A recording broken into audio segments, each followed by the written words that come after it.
ತಿಳಿಸ್ತೀನಿ. ನಮಗೆ ಧರ್ಮ ಅಂದರೆ ಏನು ಅಂತಲೇ ಗೊತ್ತಿಲ್ಲ. ಇವತ್ತು ಧರ್ಮ ಅಂತ ಹೇಳಿದ್ರೆ ಹಿಂದೂ ಧರ್ಮ, ಕ್ರೈಸ್ತ ಧರ್ಮ, ಮುಸ್ಲಿಂ ಧರ್ಮ ಹೀಗೆಲ್ಲ ತಿಳ್ಕೊಂಡಿದ್ದೇವೆ. ವಾಸ್ತವಿಕವಾಗಿ 3 ಧರ್ಮ ಇಲ್ಲ, 10 ಧರ್ಮ ಇಲ್ಲ. ಧರ್ಮ ಇರುವುದು ಒಂದೇ. ಮತ್ತೆ ಇದೆಲ್ಲ ತಪ್ಪು ಅರ್ಥದಲ್ಲಿ ಶಬ್ದಗಳು ಬಳಕೆ ಆಗುತ್ತಾ ಇರುವುದು ನೋಡಿ. ವಾಸ್ತವಿಕವಾಗಿ ಹಿಂದೂ ಮತ ಅಂತ ಹೇಳಿ, ಕ್ರೈಸ್ತ ಮತ ಅಂತ ಹೇಳಿ, ಧರ್ಮ ಅಂತ ಹೇಳಬೇಡಿ. ಯಾಕಂದ್ರೆ ಧರ್ಮ ಇರುವುದು ಒಂದೇ, 10 ಧರ್ಮ ಇಲ್ಲ.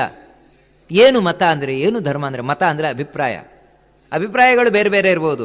ಆದರೆ ಧರ್ಮ ಅಂದ್ರೆ ಏನು ಗೊತ್ತುಂಟಾ? ಯತ್ಸತಾಂ ಧಾರಕೋ ನಿತ್ಯಂ, ಯಾವುದರಿಂದಾಗಿ ಜಗತ್ತು ನಿಂತಿದೆ ಅದನ್ನ ಧರ್ಮ ಅಂತ ಕರೆಯುವುದು.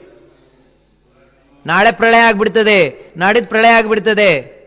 ಪ್ರಳಯ ಯಾವತ್ತಾಗುತ್ತೆ ಗೊತ್ತಾ? ಯಾವತ್ತು ಧರ್ಮ ಸಂಪೂರ್ಣ ನಾಶ ಆಗತ್ತೆ ಅವತ್ತು ಪ್ರಳಯ. ಯಾಕಂದ್ರೆ ಧರ್ಮ ಅಂದ್ರೇನೆ ಅದು. ನಮ್ಮ ಆಚರಣೆ ಯಾವ ಆಚರಣೆ ಅಂದ್ರೆ ಜಗತ್ತಿಗೆ ಸಂಬಂಧಪಟ್ಟ ಹಾಗೆ ನಾವು ಮಾಡುವ ಆಚರಣೆಗೆ ಧರ್ಮ ಅಂತ ಹೆಸರು. ನಾವೇನ್ ತಿಳ್ಕೊಂಡಿದ್ದೇವೆ ಅಂದ್ರೆ ನಾವು ನಮ್ಮ ಹೊಟ್ಟೆ ತುಂಬಿಸ್ಕೊಂಡ್ರೆ ಸಾಕು, ನಮ್ಮ ಬಾಳು ಸಾಕು ಅಂತ. ಖಂಡಿತ ಅಲ್ಲ.